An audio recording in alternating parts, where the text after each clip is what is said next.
제 성격에 맞춰서 굉장히 배경 설명부터 시작해가지고 쟁점까지 잘 설명해 주신 거예요. 제가 중간에 오늘 이 말씀을 드리고 싶은데 굉장히 귀한 기회입니다. 시민의회에 대해서 이렇게 한 자리에 캐나다, 그 다음에 아일랜드, 벨기에, 그리고 우리나라에 대한 발표도 여러 명이 하시죠. 이렇게 모여서 논의하는 자리는 제가 아는 한은 없었어요. 굉장히 귀한 자리거든요. 그래서 이거를 굉장히 잘 활용하셨으면 좋겠어요. 조금 어려울 수도 있지만 우선 각 나라가 어떻게 다른지 한번 눈여겨보십시오. 그 다음에는 지금 우리나라 얘기를 계속 하시지 않습니까? 우리나라는 뭐가 좀 독특한가? 그 다음에 중간중간에 다들 쟁점에 대해서 얘기를 하실 겁니다. 이게 어려운 점이고 이게 좀 한계가 있다.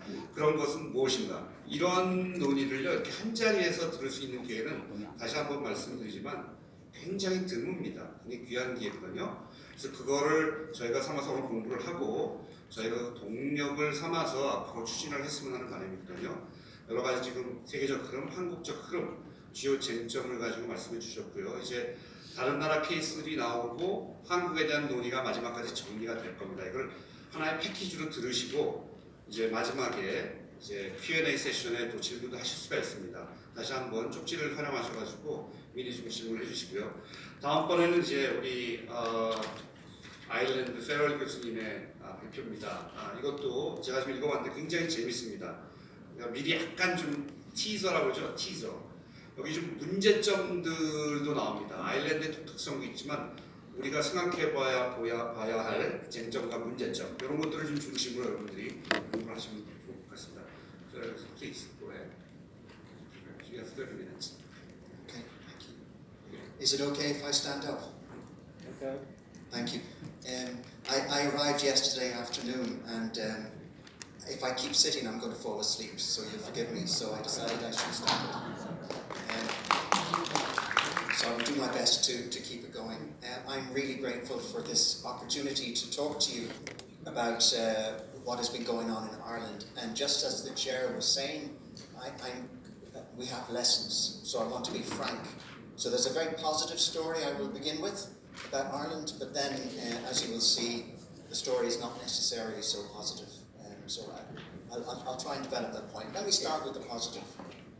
So we have a tradition in my country that when we have a referendum, a national referendum, if the result is a popular result, the people gather in the square of Dublin Castle and celebrate. And so these are pictures of celebrations. And so we were the first country in the world to introduce gay marriage by a referendum. Now, I don't know how much you know about Ireland, but it's a very traditional country. I have the impression Korea is also a very traditional country. We're very traditional, we have a strong Catholic ethos. We're a country that has taken a long time to catch up with the process of social modernization. So we had gay marriage introduced in 2015 by a huge majority of Irish citizens in a referendum. And in 2018, we introduced abortion. Abortion was completely banned in my country before 2018. And now we have abortion more or less like every other country. And so what we have here is very good evidence of how my country has been quite dramatically going down the process of social modernization. And the relevance of this little story is that both of these referendums followed citizens' assemblies. So it was a citizen assembly that made the recommendation for these referendums. The government then listened to the citizens' assembly, and then the government held the referendums, and the referendum happened. So we're also the first country in the world to have major constitutional and policy reforms as a result of citizens' assemblies. So that's the positive story.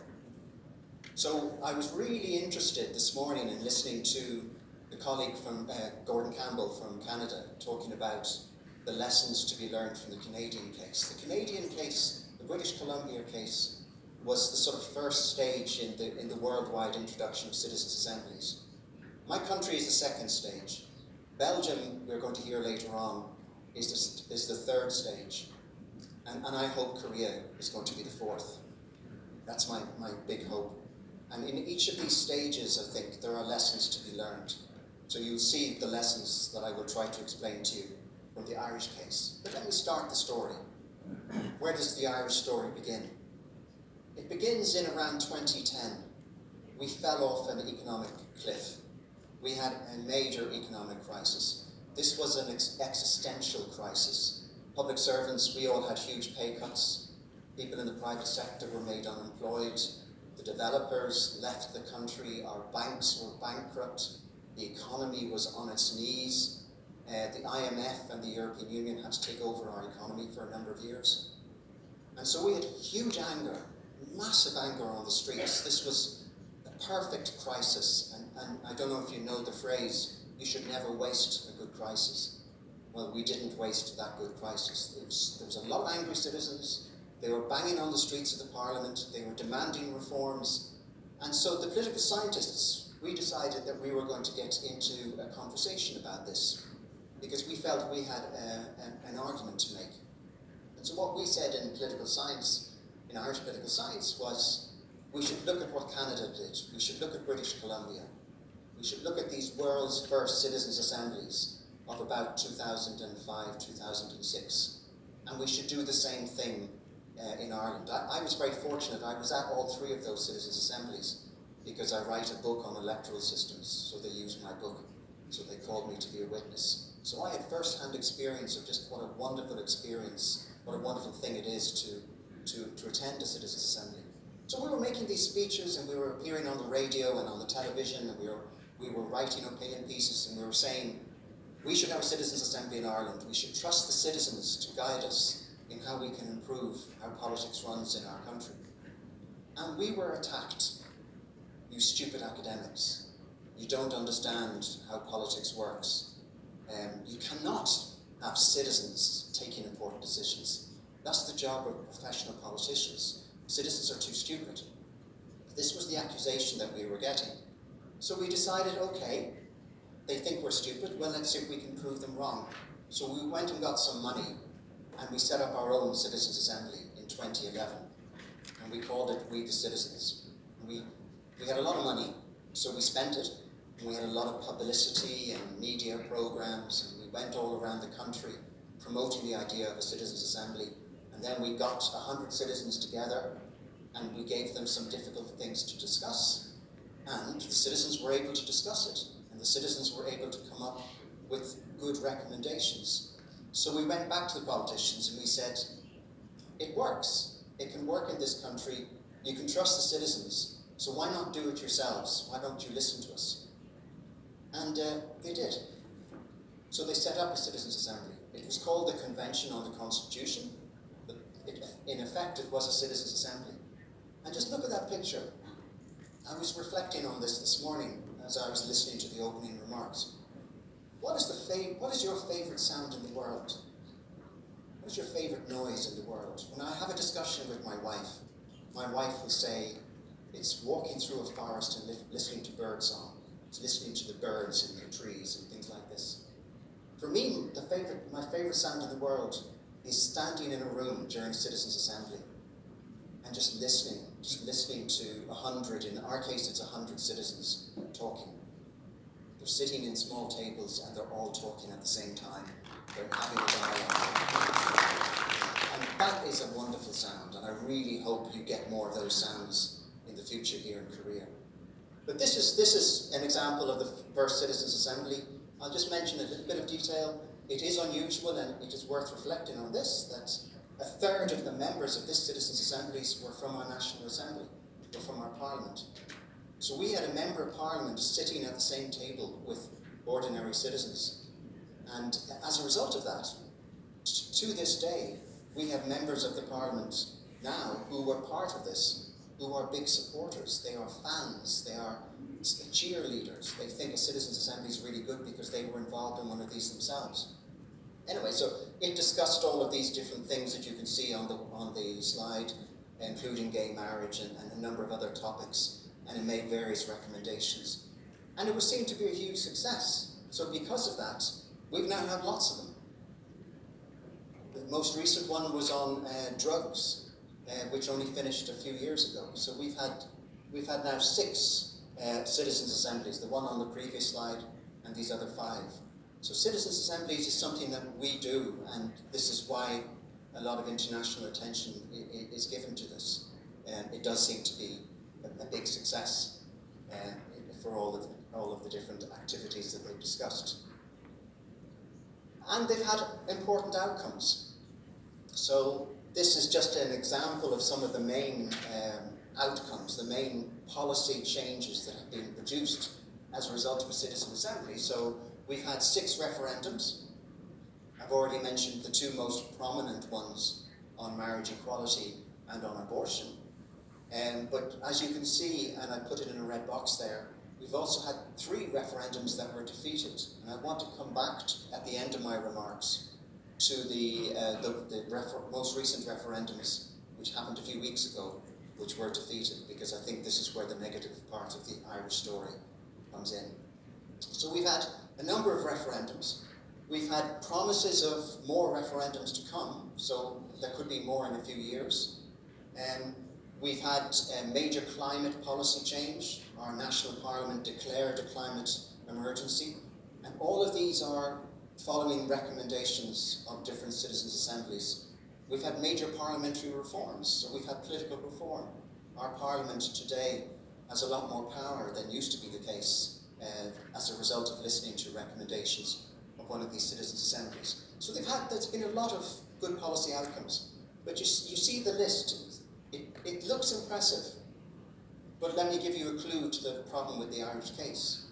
Across these 7 processes, 6 or 7 processes, we've had about 340, 350 recommendations, and only a fraction of those recommendations have been implemented. So this is one of the big lessons that I'll come to now in a moment when I try to explain the weakness of the Irish case. The weakness is that the politicians are still too influential. Politicians still have much too much power in trying to affect any real change. So let me spend my final bits of my remarks talking about the Irish model.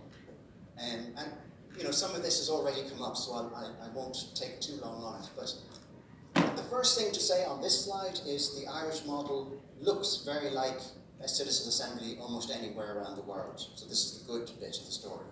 So these are the main features. If you have to summarize what a citizens' assembly is, we heard some great detail from my colleague a few minutes ago, but this is the main points about it. The first point is the random selection. And why is random selection important? Random selection is important for these 2 reasons. The first is that you get a mirror of society.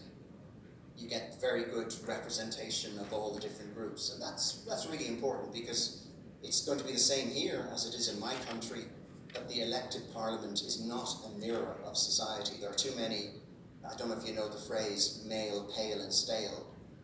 There's too many men. There's too many men of one ethnic grouping, and there's too many men of a certain age who are just too old. And so that, it's not representative, it's not a mirror of society.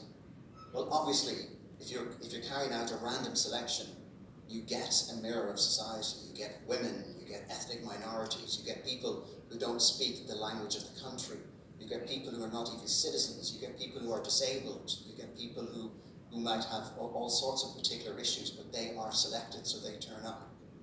And then there's the second reason, no mandate, because these people have been picked by their government.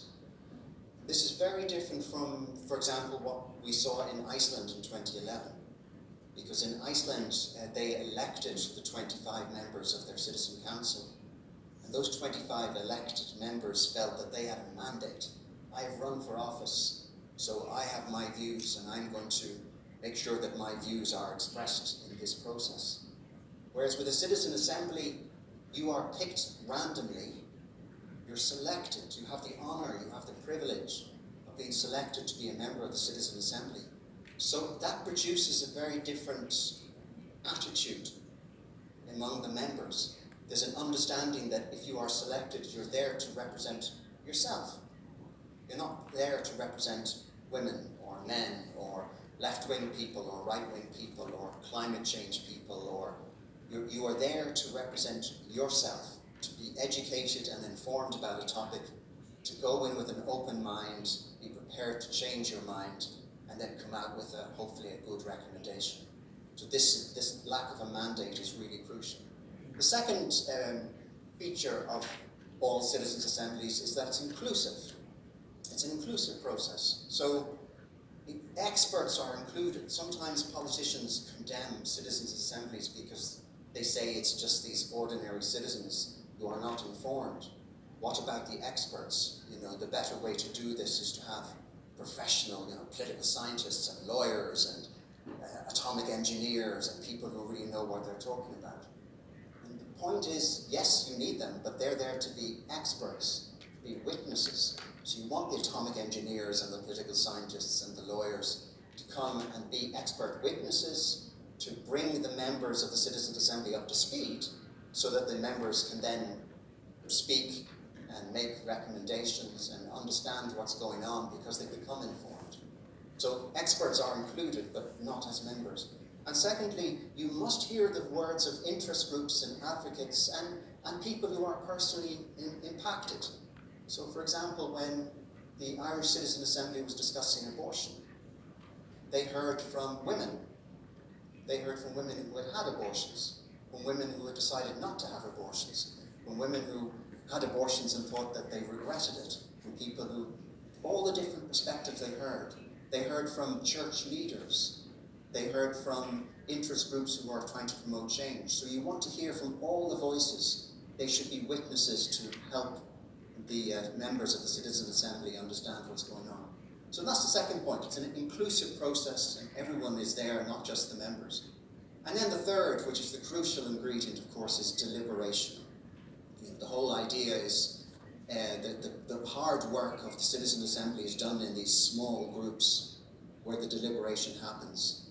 And there is a trained facilitator, and the job of the facilitator is to make sure that if somebody like me is speaking too much, the facilitator should say, David, we've heard enough from you now, we need to hear from somebody else. There should be this idea that nobody's allowed to be a bully. There should be an idea that you have an open mind and that you're going to respect the voice of the other. So this whole sense that this is not a debate, this is a deliberative moment of dialogue. Because it is only from that you get good, reflectful ideas from which you can get recommendations. So these are the features of the Irish model and the features of the Belgian model and the future Korean model and all of that. But then there are other features, and I'm going to be ending quite soon, but these are where my criticisms come in. And let me just sort of pick out a few of them. So what I've got here are the political science phrases, which actually I got from my colleague Min, who you're going to hear from later. He first developed these ideas of input, throughput, and output. Well, what do I mean? Input is the process leading up to establishing the Citizen Assembly, the process leading up to the establishment of the Citizen Assembly. That's input. Throughput is what goes on in that black box, what goes on during the Citizen Assembly. And output is what happens after. And the spoiler alert in the Irish case is that we're really bad on input and output. That's the big weakness. And that's, as you will hear from Min later on in the Belgian case, that is an area where I think Belgium is much better than us. So what do I mean? Input. Who sets the agenda? In Ireland, it's the government. And we have had some really stupid topics on the agenda of citizen assemblies. Really, really stupid topics. I won't, even if I mention them to you, they wouldn't make sense. They're just pointless. We've had some very good topics like abortion and gay marriage, but lots of other ones. But it is exclusively the government that sets the agenda. Very different from what we're going to hear a little later this afternoon. Then it goes into the Citizen Assembly, and on the whole, the throughput, the Citizen Assembly, on the whole, it is pretty good. It's run, it's run pretty well. But the one big weakness, if there's a way in which you can avoid this in Korea, I would strongly recommend it. Don't let the civil servants run it, because that's what happens in Ireland. The civil servants are totally in control.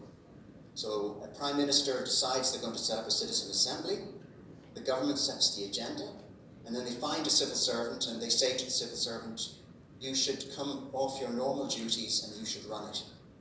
And the civil servant runs it extremely well, as a civil servant would run it. But it's not somebody who is a professional deliberative and mini public citizen assembly organizer. They don't know all the latest tricks of how to do it, and they tend to run it in a very top-down way. It's very tightly controlled. So that's a sort of second lesson in the Irish case. And then the third one, I don't know if you know that phrase, cherry picking. The cherry picking problem, which is a problem in all systems, but in our system, unfortunately, they're very good at cherry picking. So what happens is the Citizen Assembly produces, as I've said to you already, there have been about 340 recommendations, but only a small number of them have ever seen the light of day. So it is the government at the end of the process who says, okay, we'll accept that recommendation, probably because we were going to do it anyway. This one, we're not going to say anything about it, we'll just ignore it. This one, we're just going to reject it. And again, as we hear on the Belgian case, it's quite different in that regard. And it is that problem of output, the cherry picking by government, which I think is what is going to explain what I'm going to say in my last slide, which is I think citizen assemblies are probably doomed in Ireland. We may have seen our last citizen assembly now. And that's because of what just happened. So we had 2 referendums in March of this year. I gave you the results of the abortion and the gay marriage referendums at the start, and you saw that it was 66% voting yes, 68% voted no in one referendum, 74% voted no in the other. That's a record. We've had about 44 referendums. That's the worst referendum result in the history of referendums in Ireland. That's a pretty bad result. And so the problem with this is that both of these issues, I won't even try to describe them because they're complex issues. They're very particular to Ireland. But both of them came as a result of recommendations of a citizen assembly. It was the Citizen Assembly on Gender Equality recommended these referendums to change our constitution. And these recommendations of the Citizen Assembly went to the Parliament. The Parliament set up a special committee to debate this in great detail. And the special committee of Parliament agreed with the Citizen Assembly. And then, I think it's about 2 years later, the government calls the referendums. And what did the government do? They didn't follow the wording. They didn't follow the recommendation. They just sort of they came up with wording that was very significantly different for what the referendum result would be, what the constitutional change would be. The wording was very different from what was recommended by the Citizen Assembly. And as a result of that, you ended up with wording that nobody liked, a huge campaign as we have in referendums, where the 2 sides were very evenly divided, and then these terrible outcomes.